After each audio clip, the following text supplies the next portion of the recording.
Hello guys, welcome back for the August JRPG news roundup. We start with the Falcom news as always, and a thank you to Hansuke once again for his hard work. Kicking off with the Falcom merchandise as always, we begin with a couple of retailers who have expanded their range of Falcom goods, those being Curtain Damashi, who are now able to deliver internationally, and Kogado Studio, who have a Mishi plush up for pre-order that will ship come the end of September, though this isn't available for international shipping. Be wary as well that because they are Japanese retailers, they will be sharing merch up till Kurono Kiseki, so there are potential spoilers. Neon Falcom themselves also released Volume 1 of their metallic posters, which comprises 7 artworks from the various games up to Kurono Kiseki 1 and also includes spin-off games like Ys vs Sora no Kiseki. These can be bought directly from the Falcom shop. On the western front, Pinbox have put up a new selection of goods relating to Reen and Crow pins and their Divine Knights as t-shirts. These are up for pre-order, and those who order within the window get themselves a free Force Military Academy pin on top of this. Alternatively, you can order the items separately as well. Finally, last month we mentioned the prototype Risha figure has been revealed, but right at the end of that month, literally just as I finished last month's recap, they shared the finished product, and that is due to go up for pre-order in September.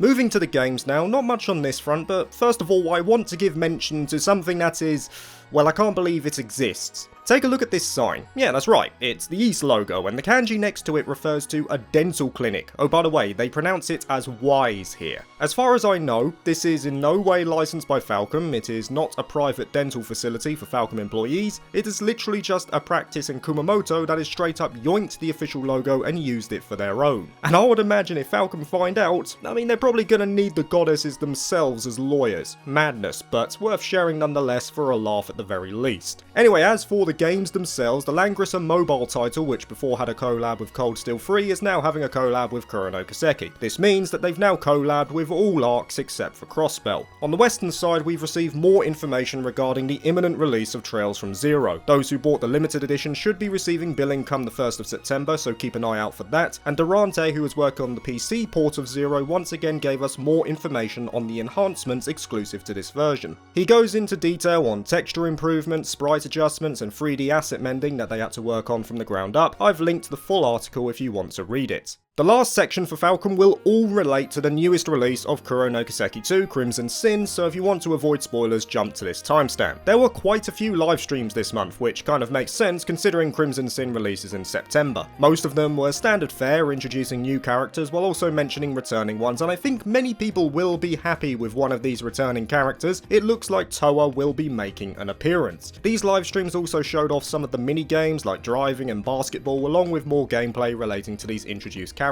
It's also worth noting that there will be carryover bonuses from Kurono Kiseki 1 to the sequel based upon your alignment from that game, so that's an interesting move. Crimson Sin also got a new trailer that was subbed into English as well for those curious, and the full cover art was revealed as a follow-up to the box art from last month. More lore recaps were given, like a recollection of the situation in Paradise, I'm not sure why you'd want to recall it, those who know just know, and digital pre-orders for the game begin on August the 29th. This was mentioned in the Falcom crossover with Clouded Leopard Entertainment near the end of the month. Finally, we at last got a look at the standard limited edition for Crimson Sin, along with the scenario book that was exclusive to a limited number of orders from all retailers who partook.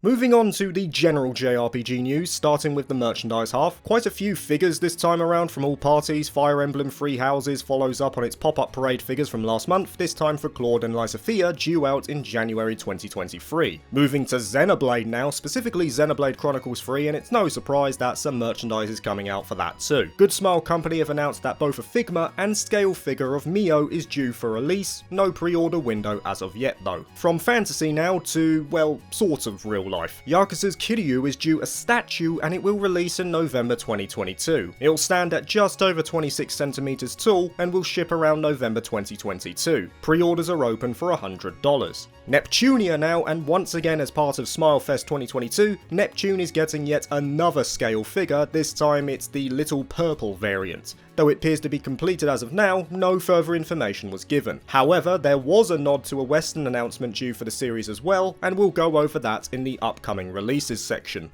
On to Atlus now. They have released a 6-pin bundle referencing some of their works like Persona 5 Royal, Shin Megami Tensei 3 and SMT5. These can be bought separately or as a whole set for a minor discount. In celebration of the release of Soul Hackers 2 as well, a LEGO replica of Aiho-kun was shared via their social media, and finally via Good Smile Fest, Kasumi is once again getting a Figma by Max Factory. This time just the prototype, and it's the same pose as we saw in the previous 1/7 scale figure by Amakumi. And if we're talking about figures, you know there's going to be something for Atelier, and sure enough there was. Smilefest showed us 4 figures, both prototypes and announcements. The duo of Claudia and Riser were revealed together based on their Riser 2 artwork. These were created by Wonderworks, but as of yet have no pre-order window or release date. Riser is also getting another figure based on one of her DLC costumes, currently only in production at the moment. Sophie, on the other hand, did get some love. A prototype Nendoroid was revealed, and she's getting a new figure called Everyday Me from the first game. I actually do like the look of this one, so even though I've already got one myself, I might have to dig in and pre-order this when it goes up. We now move on to Square, and there are once again a few things of note. The Nier Automata anime that was announced a couple of months ago will be getting some more information on the 24th of September from Aniplex. As of yet, obviously, we know very little about how this will pan out story-wise. It's limited to just the concept art as of now. Valkyrie Elysium's physical soundtrack has gone up for pre-order. This will ship out come October. This is also available via the NA store for around $48. In the same vein of soundtracks as well, a 35th anniversary orchestral soundtrack for Final Fantasy is due out come the end of August. So in other words, it's already shipped. It's comprised of 2 discs with 16 tracks total, encompassing a wide array of the series. And since we are on Final Fantasy VII is getting a few more physical goods in celebration of its 25th anniversary. This backpack is based on the remake and only appears to be available in Japan for around 20,000 yen. It ships on Christmas Eve this year. Closing us out for the merchandise is Kingdom Hearts, which had a few more goodies shown off. T-shirts and a unisex jacket with image references from the game were put up for pre-order and are due out in December, while Nuimo plushies of Mickey, Donald and Goofy were shared and are due to release in September. They come to around 5,000 yen each. On to the games front now. We had more information concerning Harvestella as part of Nintendo Treehouse on August the 25th. In here we got a look at 30 minutes of gameplay showing off game mechanics, the look of the world and the combat. And yeah, if there was any doubts before, there certainly isn't now. This is literally Square Enix Rune Factory, the protagonist with amnesia, the farming with the storage right next to the plot, the action-based gameplay with the stamina RP meter. It's pretty much point for point. Either way, this releases in November. Physical copies for Tactics Ogre Reborn are now available to purchase from the Square Enix store for just under $50. Oh, and spoilers for one of the upcoming releases, I guess. Eiyuden Chronicle got a gameplay showcase of about 14 minutes, and its demo is now available to try out for yourself on all platforms. I did laugh a little too, as it seems some people thought it would be a turn-based SRPG when that was never mentioned, and subsequently flipped their lids when they found out it was a real-time strategy game similar to Age of Empires or StarCraft 2. Either way, still looks cool. A Valkyrie Elysium demo listing was also found on the PlayStation Store, so there's a good chance this will also be released soon for its incoming full release at the end of September. Dragon Quest Treasures got a bit more information concerning gameplay loops. Players will choose one of 2 islands to explore, and there'll be golden ratios provided which basically indicate the ease of finding treasure. It goes into more details as well, so I'll link the article for you to check out. It was also noted that pre-orders for the game are now up on the Square Enix store. It releases on the 9th of December. Finally, for Kingdom Hearts, there was a Q&A concerning the mobile title Kingdom Hearts Dark Road, and a small observation made by those who looked at the article. The key information marked was October and 4, which both mentioned the Missing Link game, suggesting more information could be due on October the 4th. On to Granblue Fantasy Relink now, and of course this has been delayed so many times now that it's pretty much become a meme. Nonetheless, game director Tetsuya Fukuhara stated that development is going well for a 2023 release, but I think we'll take it with a grain of salt as of now. Fairy Fencer Refrain Chord got a new key visual in light of its upcoming release, which also follows on from the opening movie that came out last month. Unfortunately though, still nothing on the Western front. A little bit of fan speculation now, by no means substantiated, but worth mentioning. And it all stems from a retweet that Shuhei Yoshida, an OG of PlayStation since its inception, did for an old post from Legend of Dragoon composer Dennis Martin. And that original tweet was from 2019. I'm always a pessimist with stuff like this, never expect, never get disappointed, but it has sparked some fans to look into it a bit deeper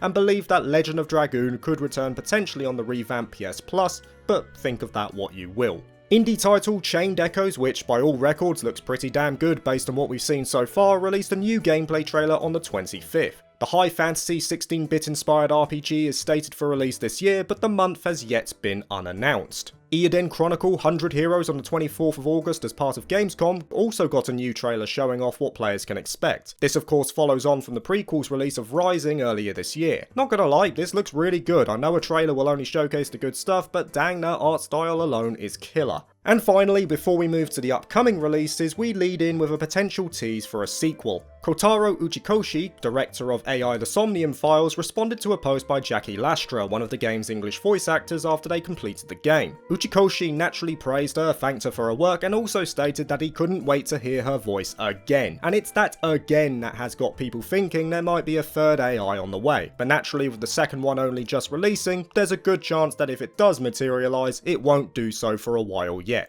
As for the actual upcoming releases, well, first there is a delay, only one though this month it seems, and it's for SRPG Metal Slug Tactics, which has been pushed back to 2023.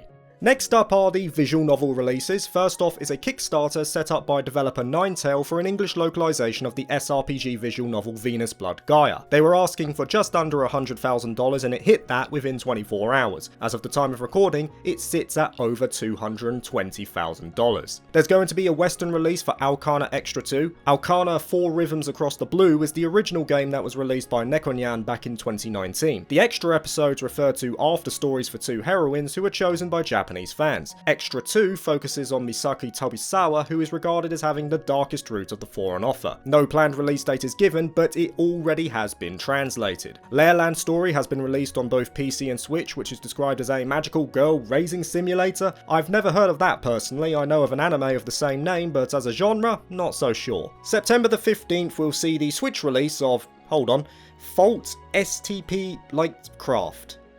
It's already released on PC via Steam earlier this year and has sold around 500,000 copies worldwide. Apparently it's part of a wider series, but newcomers can try this out as it's described as a more standalone story. Lastly is the announcement of a working title called Tokyo Stories, which comes from the director of 2013's Rain, Yuki Ikeda. Now I've gone on a whim and put this in the visual novel section because even though Tokyo Stories hasn't had its premise or genre given to us yet, if it's anything like Rain, then it'll be an atmosphere-driven adventure that focuses on a central theme with puzzle-based elements in between. Jumping over to the indie titles now, Vivo Interactive have announced that Nexomon and Nexomon Extinction Complete Edition will come to PS4 and Switch on August 26th, so in other words, it's already released. It will also come to Xbox One at a later date. A 2D story-rich JRPG called Frail Hearts has been released on PC via Steam, which is a story based around 4 main characters. Combat is turn-based and the setting is Lovecraftian with monster designs in the same vein. A fairy tale horror RPG called Little Goody Two Shoes has been picked up by Square Enix Collective to publish in 2023. Apparently, it's a homage to PS1 and early PS2 era RPGs.